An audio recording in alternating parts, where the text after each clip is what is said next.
ఇరుకొని ఉన్నటువంటి పరిస్థితి. Yes, so conclude చేద్దాం హరికృష్ణ గారు. ఫైనల్గా రీజనబుల్ రిస్ట్రిక్షన్స్, కాలేజెస్ ఫెసిలిటీస్ లేటి వాటిని మూసేయాలి, వాటికి ఇవ్వాల్సిన అవసరం లేదు. ప్లస్ ఇంజనీరింగ్ అంటే డిగ్రీ సంబంధించి ఎక్కువ ఫోకస్ చేయాల్సిన అవసరం ఉంది. వాళ్ళకైతే ఈజీగా ఇచ్చేయచ్చు బకాయిలు, అంతేనా? ఇంతమంది ఇంజనీరింగ్ చదవడాన్ని ఎంకరేజ్ కూడా చేయాల్సిన అవసరం లేదు ప్రభుత్వాలు. ఇంతమంది ఇంజనీరింగ్ చదవడాన్ని ఎంకరేజ్ కూడా చేయాల్సిన అవసరం లేదు. ఇంతమంది అవసరం లేదు కదా. మూసివేత అనేది సొల్యూషన్ కాదు. వాస్తవానికి మన రాష్ట్రం పర్మిషన్ ఇవ్వద్దంటారా? నేను పర్మిషన్ ఫెసిలిటీస్ పర్మిషన్ ఇవ్వద్దు. ఇప్పటివరకు చనిపోయిన అన్ని సహజ మరణాలే, ఎక్కడ కూడా మూసివేయలే, అన్ని కూడా న్యాచురల్ డెత్సే. అయితే నేనేమంటున్నానంటే మన రాష్ట్రం కన్నా పక్క రాష్ట్రం తమిళనాడులో చాలా కొన్ని వందల ఇంజనీరింగ్ కాలేజీలు ఉన్నాయి, చాలా కాలేజీలు తమిళనాడులో ఉన్నాయి. అయితే నేనేమంటానంటే ఇందులో ప్రతి ఒక్కరు బాధ్యతాయుతంగా గనక ఉంటే ఇలాంటి సమస్య ఉత్పన్నంగా. ఇప్పుడు 15వ తారీఖు నుంచి బంద్కు పిలుపు ఇవ్వడం జరిగింది. ఆ బంద్ ఎందుకు వచ్చింది, దానికి సమస్యకు మూలం రూట్ కాజ్ ఏంటి అనేది చాలా ఇంపార్టెంట్.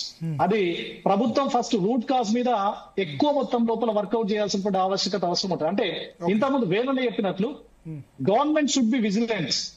తప్పనిసరిగా ఏ కాలేజీలు ప్రాపర్ గా పనిచేస్తున్నాయి, అక్కడ ప్రాపర్ గా అన్ని రకాల అడ్మినిస్ట్రేటివ్ మెజర్స్ వాళ్ళు ఇంప్లిమెంట్ చేస్తున్నారు. ఒకవేళ చేయని క్రమం లోపల వాటిని మూసేయండి, నో ప్రాబ్లం. వాటికి పర్మిషన్ క్యాన్సిల్ చేయండి, వాటి బ్లాక్ లిస్ట్ లోపల పెట్టండి. అలా పెట్టకుండా కంటిన్యూ గా ఈ విధంగా వాటిని ఎంటర్టైన్ చేస్తా ఉంటే అక్కడ క్వాలిటీ ఉండదు, స్టూడెంట్స్. నాకేమనిపిస్తుంది అంటే బ్యాక్ టు డిగ్రీ కోర్సెస్ ను ఎంకరేజ్ చేయాల్సిన అవసరం ఉందనిపిస్తుంది. ఇంజనీరింగ్ ను డిస్కరేజ్ చేసి డిగ్రీ కోర్సెస్ లో చాలా, ఇప్పుడు డిగ్రీలో కూడా ఆర్టిఫిషియల్ ఇంటెలిజెన్స్ బెటరా? డిగ్రీ లోపల పెట్టారు. డిగ్రీ లోపల కూడా ఇప్పుడు బుక్స్ అని చెప్పేసి ఉంటుంది. ఇండస్ట్రీ అవసరాల దృష్ట్యా మార్చొచ్చు కదా. డిగ్రీ చాలా కొత్త కోర్సులు వస్తున్నాయి కదా. పెడుతున్నారు భరత్ గారు. ఫ్యాషన్ టెక్నాలజీ పెట్టండి డిగ్రీలో.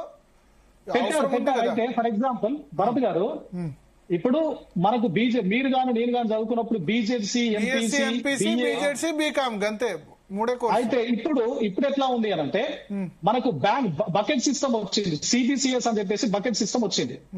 అంటే బీజెడ్సీ బాటనీ, జువాలజీ, కెమిస్ట్రీ చదువుకునేటువంటి వ్యక్తికి ఒకవేళ ఇంట్రెస్ట్ ఉండి నేను హిస్టరీ కూడా చదువుతా, జాగ్రఫీ కూడా చదువుతా, లేదా ఆర్టిఫిషియల్ ఇంటెలిజెన్స్ కి సంబంధించినటువంటి ఒక కంప్యూటర్ కోర్సు నేర్చుకుంటా అంటే మన బకెట్ సిస్టమ్ లోపల ఆ కోర్సును ఆఫ్ చేసుకొని ఫెసిలిటీ ఇప్పుడు వచ్చింది. ఫినాన్స్ పెట్టొచ్చు. అసలు ఢిల్లీలో నేను ఢిల్లీలో 8 సంవత్సరాలు ఉన్నా. ఢిల్లీలో చదివేది 50 to 70% ఆర్ట్స్, కామర్సే. అక్కడ ఇంజనీరింగ్ చదువుతా అంటే వేరే విధంగా చూస్తారు, ఏంది ఇంజనీరింగ్ చదువుతున్నాడు. మన దగ్గర ఇంజనీరింగ్ అంటే అది గొప్ప అయిపోయింది. 70%. ఎందుకంటే అక్కడ ఈ బిజినెస్ ద్వారా చాలా మందికి ఉపాధి కల్పించవచ్చు. ఇవి అందరు పోయి సాఫ్ట్వేర్ ఇంజనీర్స్ ఏం అవుతలేరు కదా. ఒకళ్ళు కొత్త బిజినెస్ స్టార్ట్ చేసి చెప్పింది 100% కరెక్ట్. ఢిల్లీ ఐఐటికి ఎంత రెప్యుటేషన్ ఉందో శ్రీరామ్ కాలేజ్ కూడా, lady Shriram college commerce. Yes, నాకు తెలిసి సీఎం రేవంత్ రెడ్డి సత్యమణి కూడా లేడీ శ్రీరామ్ కాలేజ్ చదువుకున్నారు. అంటే ఆర్ట్స్, కామర్స్ చదివిన వాళ్ళకి ఇంకా ఫ్యూచర్ లేదు, ఆ కోర్సు చదివిన వాళ్ళకి లేదు. చాలా దారుణం. అందుకనే ఇంజనీరింగ్ దాన్ని డిస్కరేజ్ చేసి ఆ కాలేజెస్ తగ్గించి డిగ్రీలో కొత్త కోర్సెస్, ఇండస్ట్రీస్ కి అవసరమైన వాటిని అందరూ ఉద్యోగాలు చేస్తే బిజినెస్ చేసేవాళ్ళు ఎవరు? బ్యాచిలర్ ఆఫ్ బిజినెస్ మేనేజ్మెంట్ చేయండి, లేకపోతే కామర్స్ లో ఫైనాన్స్ చేయండి, స్టాక్ మార్కెట్, ఇవన్నీ రిలేటెడ్ చాలా వాటిలో ఉంది. మన రిప్రజెంటేషన్ చాలా తక్కువ ఉంది వాటిలో. బ్యాంకింగ్ రిలేటెడ్ పెట్టండి కోర్సెస్. ఇవన్నీ పెట్టకుండా ప్రతి ఒక్కరు ఇంజనీర్ కావాలి, దానిలో సాఫ్ట్వేర్ ఇంజనీర్సే కావాలి. మళ్ళీ మెకానికల్ ఇంజనీరింగ్ వద్దు, సివిల్ ఇంజనీరింగ్ వద్దు, మిగతా ఇంజనీరింగ్ వద్దు. ఆ బ్రాంచెస్ లేవు చాలా కాలేజ్ లో. ప్రతి కాలేజ్ తో ఫర్ ఎగ్జాంపుల్ డిగ్రీ కాలేజ్ గానీ, ఇంజనీరింగ్ కాలేజ్ గానీ, ఇక్కడ హైదరాబాద్ గానీ, ఈ రాష్ట్రంలో ఉన్నటువంటి టాప్ మోస్ట్ ఇండస్ట్రీస్ ఏవైతే ఉన్నాయో వాళ్ళు ఎంఓఈ పెట్టుకోవాలి.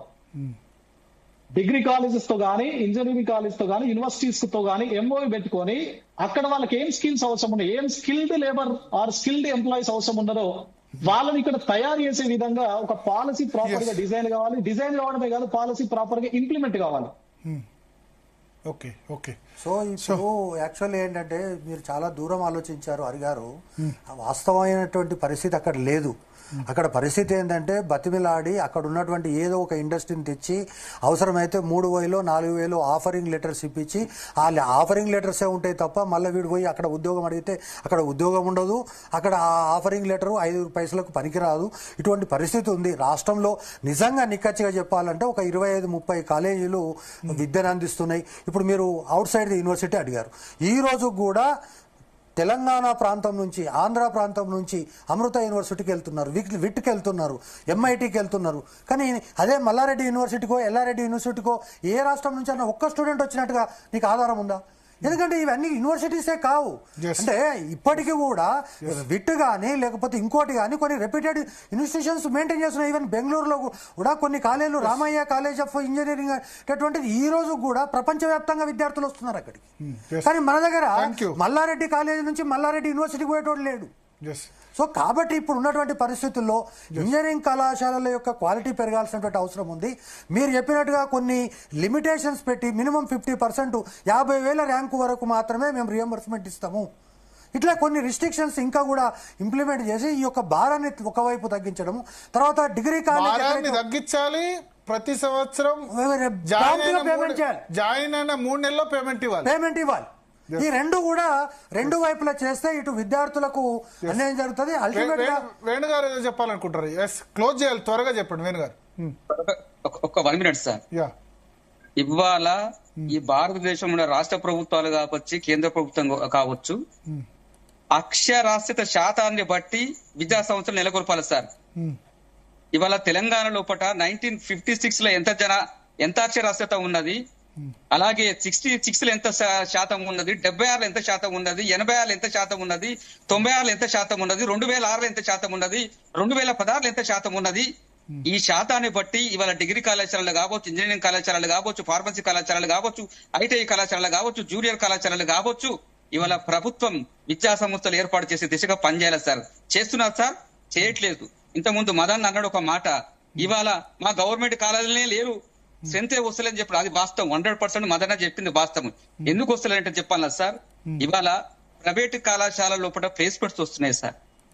ఇది అక్షర సత్యం. ఇది ఇవాళ గ్రామాల్లో గాని సిటీలో గాని ఒక తండ్రికి ఏం ఆలోచన ఉంటుంది సార్, నా కొడుకు డిగ్రీ చదివినా, నా కొడుకు బీటెక్ చేసినా వాడు ఒక ఉన్నతమైన ప్రతిభావంతుడు కావాలి. కూడా ప్లేస్మెంట్స్ వస్తున్నాయా ప్రైవేట్ కాలేజీలో? డిగ్రీలో కూడా సార్ నేను పేరెంట్స్ చేరే విషయం చెప్తున్నా సార్ దయచేసి. డిగ్రీ కళాశాలలో కూడా కొన్ని కార్పొరేట్ డిగ్రీ కళాశాలలో ఇప్పుడు వరంగల్లో మాస్టర్ డిగ్రీ కావచ్చు, సిడిసి కావచ్చు, న్యూసెన్స్ కావచ్చు, కొన్ని కళాశాలలు ఉన్నాయి సార్. కొంత వాళ్ళు ప్లేస్మెంట్స్ అవసరం పెట్టేసి వాళ్ళు ప్లేస్మెంట్స్ ఇస్తున్నారు సార్. ఇక్కడ వరంగల్లో ఇస్తున్నారు. ఇట్లా ఇవ్వడం వలన నేనేమంటున్నా ఒక్క నిమిషం, అటువంటి పేమెంట్స్ ప్లేస్మెంట్స్ వచ్చే కాలేజీలు ఉంటే ఆటోమేటిక్ గా ప్రజలే పోయి చేరుతారు. మీరు వాళ్ళకి ఫీజు కూడా అవసరం లేదు, 20,000 30,000 కట్టి చేరేటటువంటి పరిస్థితులు ఉంటాయి. ఒకటి. రెండవది, మీరు జనాభాని బట్టి అన్నారు కాబట్టి ఒక ఉదాహరణ చెప్పాలి మీకు. తెలంగాణ రాష్ట్ర ప్రభుత్వము ఏఐసిటికి లెటర్ రాసింది, మాకు ఫర్దర్ గా ఈ పుక్క గొడుగులు లాంటి ఇటువంటి కాలేజీలు ఇవ్వద్దు అంటే, అప్పుడు ఏఐసిటి ఏం చెప్పిందంటే, మేము కాలేజీలను దేశాన్ని బట్టిస్తాం తప్ప రాష్ట్రాన్ని బట్టి ఇవ్వము. మీ రాష్ట్రంలో దేశంలో ఎన్ని ఇంజనీరింగ్ కాలేజీలు ఉండాలో ఆ వరకు. అంటే అల్టిమేట్ గా ఏంది, ఉత్తరప్రదేశ్ కంటే సౌత్ లో నార్త్ లో ఉన్న 3 రాష్ట్రాల కంటే ఈ కాలేజీలు ఎక్కువ ఉన్నాయి. కాబట్టి ఇటువంటి విధానాలు అనేకం ఉన్నాయి. కాబట్టి అల్టిమేట్ గా మీరు కూడా దయచేసి మీరు క్వాలిటీ పైన దృష్టి పెట్టండి.